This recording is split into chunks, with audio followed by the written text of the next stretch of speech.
Hello, I'm Jacqueline Jansen, host of Architects of Opportunities, stories of founders of nonprofits. Founders are people who saw a need and couldn't walk by it without doing something.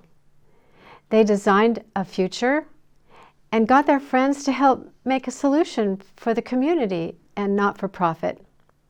Nonprofits provide essential services that are needed but not available. It takes all of us, volunteers, staff, and donors, to help nonprofits make the world more equitable.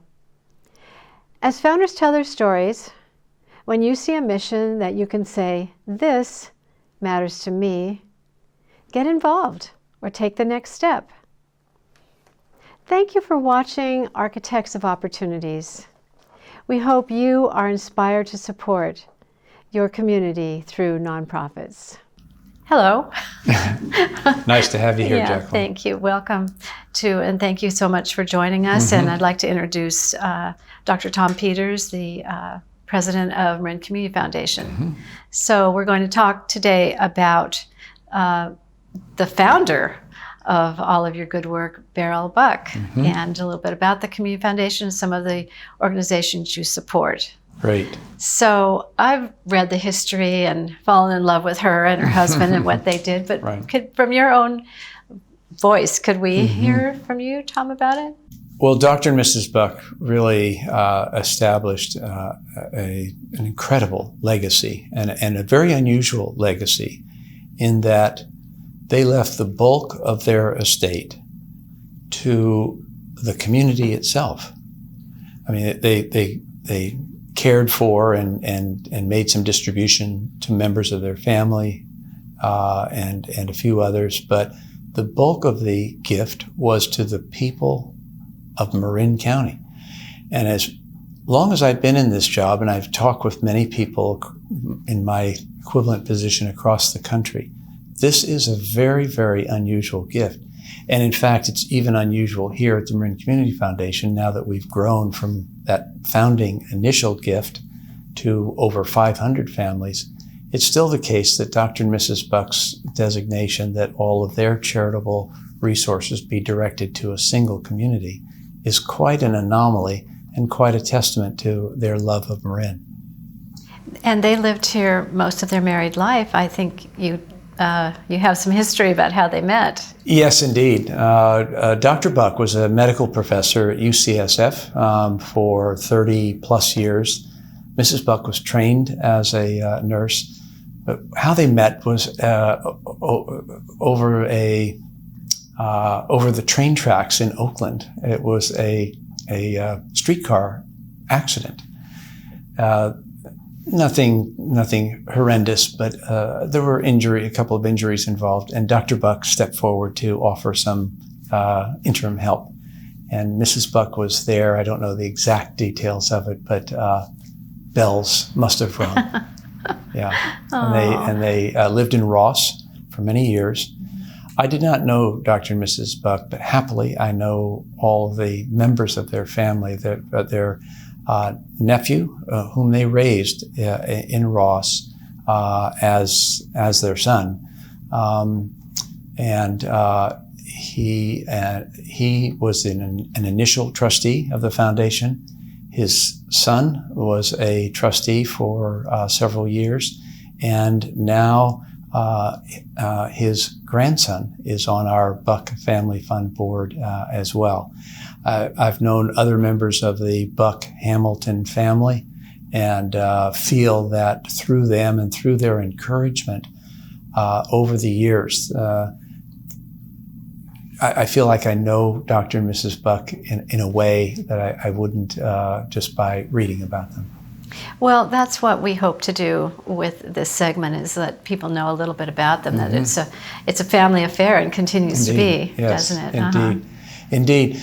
You know, and I mentioned that Dr. and Mrs. Buck specified that they wanted the Community Foundation and chose the vehicle of a Community Foundation purposefully in order that over years and over decades, decisions could be made that were current and were relevant and spoke to some of the most poignant needs, and also to some of the most exciting opportunities that would exist in a community at that time. They couldn't know that in advance, and it's really one of the features.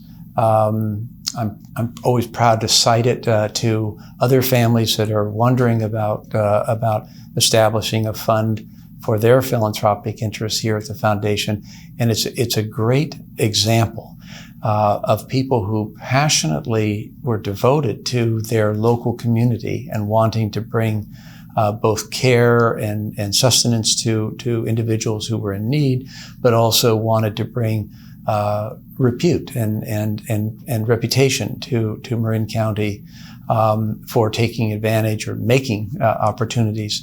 But how could they know what would happen a decade or 2 decades or 3 decades hence?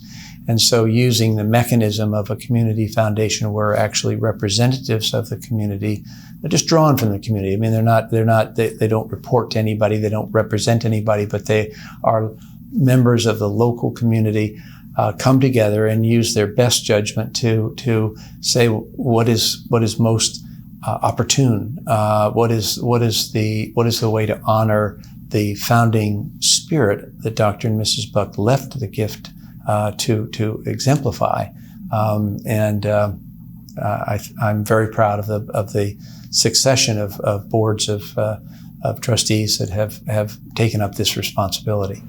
It's a volunteer effort, I might add. I was about to say that, and they're all volunteer, just like any nonprofit board, is it not? So they just out of their heart, they come together and spend their time and lend their name to it. And you know, it's a trickier job than it might first sound. I mean, if you say, well, would you like to sit on a 9-member board and be responsible to distribute $35 million a year? Sounds good. But you know, when you sit around a table and try to honor the challenge of saying, well, 35 million is a lot of money, but not relative to need, and certainly not relative to the overall economy, even of a small county like Marin.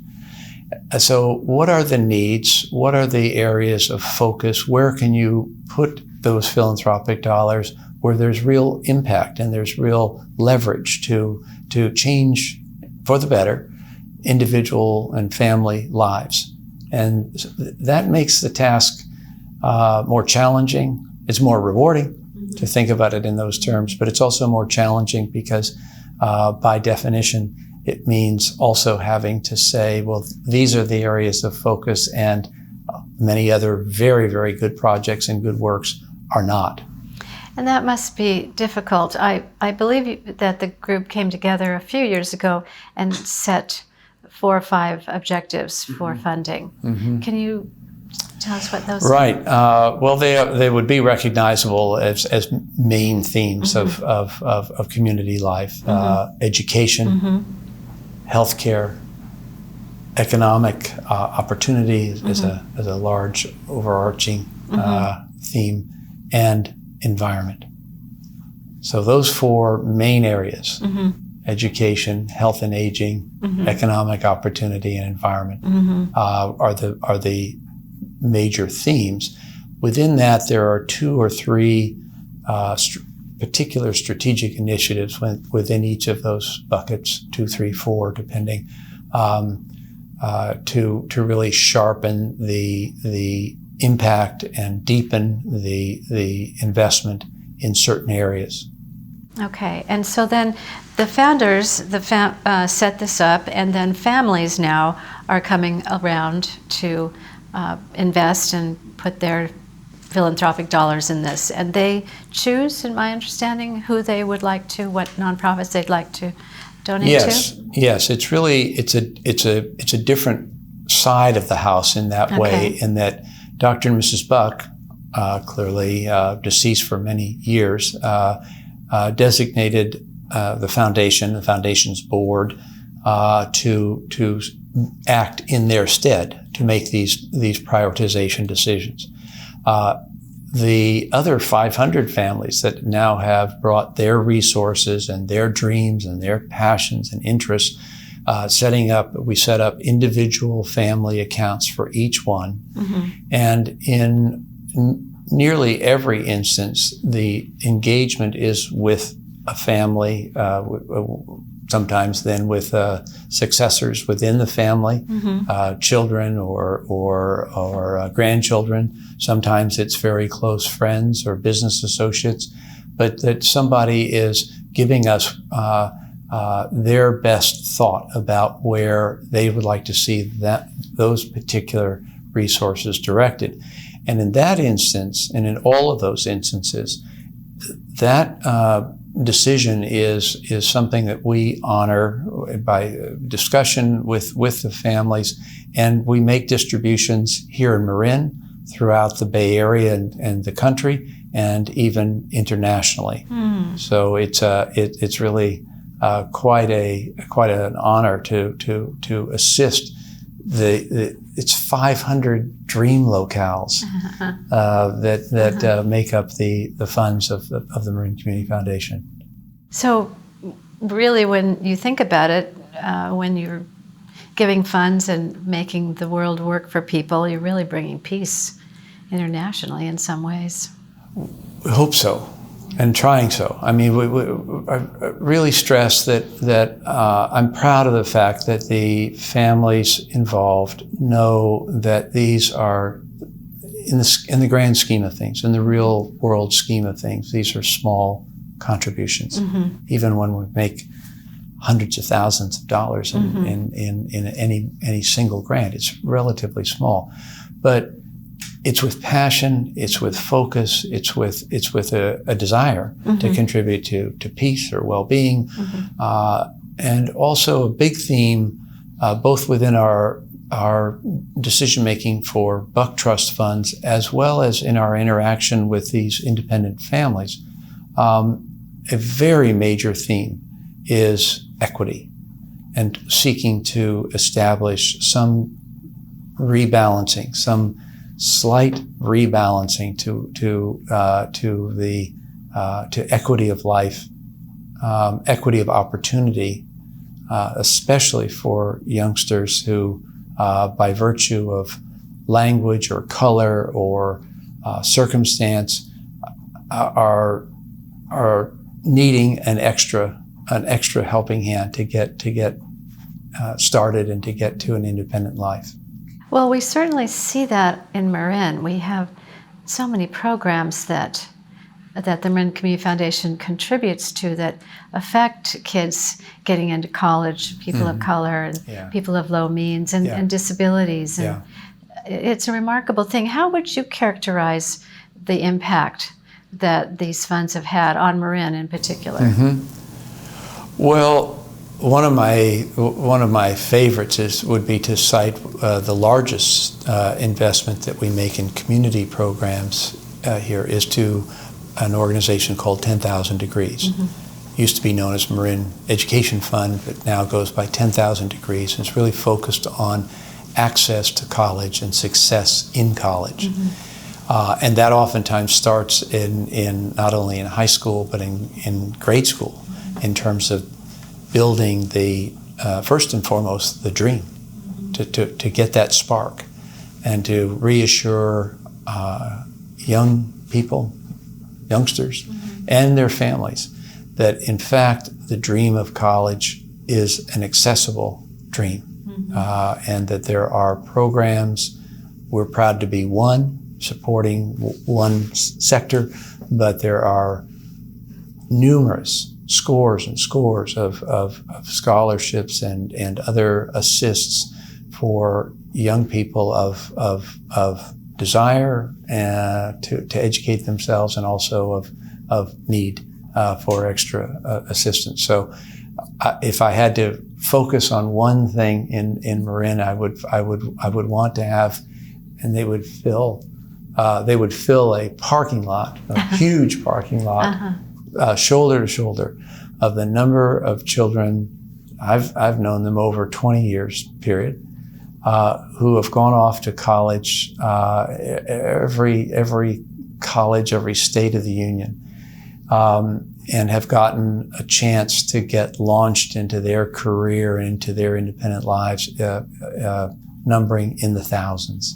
And I mean, even without knowing them and their individual lives as they go on ahead, you know, it's an easy extrapolation to think, wow, something really changed about the trajectory of their life as a result of relatively small investment. Mm-hmm. And we interviewed them as well on one of our programs, and they told us that even some of the parents decide to go back to school. Yes, after indeed. the children yes, indeed. have. Yes, indeed. So that's huge. And as you know, we have some of our family funds, and another couple that you've kindly highlighted, Dr. and Dr. Goldman. Bill and Reese Goldman have now well over 100 scholars, upper class graduate school scholars that their fund here at the foundation, with the help of 10,000 Degrees, are now in the executive branch of federal and state governments. They're in the highest reaches of academia and investment in the arts. It's such a privilege to be involved in just supporting that kind of outreach to young people whose lives, individual stories are jaw-dropping in the challenge that they have overcome. And now we see doctors and lawyers and teachers and artists. It doesn't get better. It wouldn't happen otherwise. That's right. Well, you know, you never know what wouldn't have happened, but the answer is probably yes. It doesn't take much either to be there or not to be there to really change a trajectory that at the time may seem relatively small, but as you extrapolate out, is really quite a significant difference in life pathway. Can you highlight one of the or two of the other trajectories that you have, health or environment, perhaps? I'll do both. In health, we've put a particular focus on the public health department here, as well as the health centers. There are 4 independent nonprofit health centers that are distinguished by being designated as what's referred to in government parlance as federally qualified health centers. And they provide care for, I believe it's now something approaching 25% of Marin's population. It's a stunning number. Marin Community Clinics that has operations both in main operations in San Rafael and Novato, and also still in their Green Bay location near Marin General Hospital. They have well in excess of 100,000 medical visits per year. They now have dental chairs, I believe about 17 to 20 chairs operating 7 days a week. Pediatric dentistry. There's even a special morning set aside dentistry for pregnant women who have to be sheltered from certain of the processes that wouldn't be normal in a clinic. Medical care, access to specialized surgical care when that's needed through another great program based in San Francisco called Operation Access. It helps to bring volunteer physicians and specialists to much needed care. So that whole there's another thing about, you know, that saying of if you have your health, you have everything. Right. Fantastic. And the converse of that can be just as painfully true. If you don't have your health, it really can be very, very restrictive, needless to say. In environment, we're working with some tremendous partners, including publicly funded partners in the California Coastal Conservancy and other partners to really conduct some first wave experimentation with regard to mitigation of sea level rise, just as an example. What are the ways in which on the shoreline of Marin, some relatively small mitigations that might have to do with the grasses and other vegetation that would grow, oysters and their role in mitigating the impact of tidal changes and sea level rise. So it's totally fascinating as a range of supported programs. And I understand that you also provide some what would be called maybe in the healthcare industry case management or project management for these organizations. So they're not just out there alone; they get some help and oversight. Yes. One of the things I'm proud to cite in that regard is work that we're sponsoring with a small number of the key agencies in Marin that are providing service to seniors and seniors' families. Oh, okay. And it's a little different than one might think right at first. It's not, the focus right now is not about so much the direct service as it is about working with the boards, volunteer boards, and the staffs of these organizations to take a very sophisticated look at their business models in order to have an eye to the viability in the future. And it's our conviction, and a number of these organizations have been most committed to taking what is sometimes a hard look at what are the services, how are they configured, what are the professional rankings of the people providing the service, how it can be made even more efficient, all with an eye toward the reimbursement schemas and the long-term viability of these programs, because it comes from the heart as well as the head to say, Marin is not getting any younger, and the services from transportation to congregate meals to volunteer help in homes is so vital and is so necessary that a look at 21st century structure and business is a really prudent move. But it takes extra support and extra funding to help do that, while concurrently continuing with the direct service provision that each of these programs provides. Well, that's remarkable, because I hear nonprofit leaders talk about the fact that they can't get funding for infrastructure or for operations, but you're practically doing direct funding for that if you're helping look at those kinds of metrics. Yes. That's fantastic. Yes, it's very focused. Sure. And it's competitive, frankly, because the investment of not just the money, but the time and the expertise we've brought in addition to our own staff. We've brought in specialists to help work in tandem with the senior leadership of the organization, with their boards, looking closely at the reimbursement patterns, at least as they are now.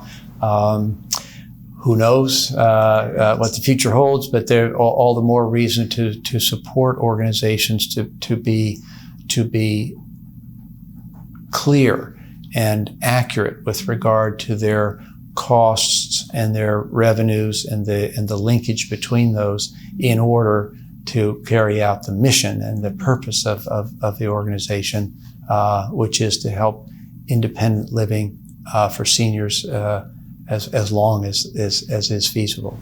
And the impact that they have, the numbers that they have, and that's important. And you talked a little bit earlier before we started filming, and I'd love to have you speak about that again, about the nonprofits themselves. Well, I'm always proud to point to the strength of nonprofits in Marin County. I've been in both government, at the health department for many, many years, mostly in San Francisco and here in Marin.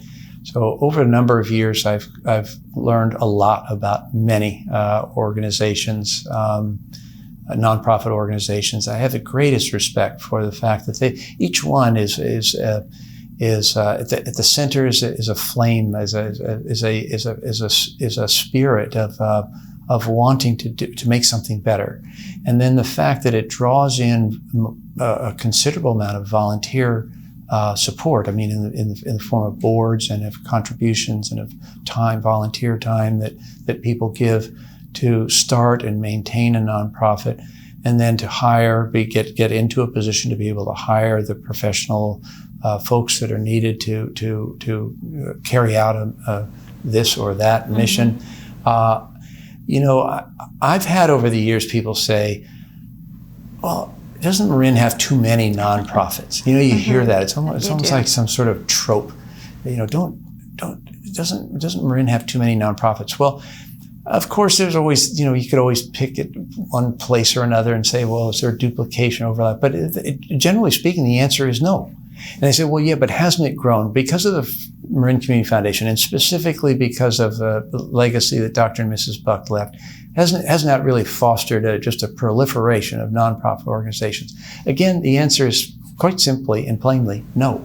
That as a matter of fact, there's some interesting literature in not only the field specifically of philanthropy, but of sociology and economics, all of which points to a similar conclusion, which is if you know the number of nonprofits in a community, you know something about the strength and viability of that community.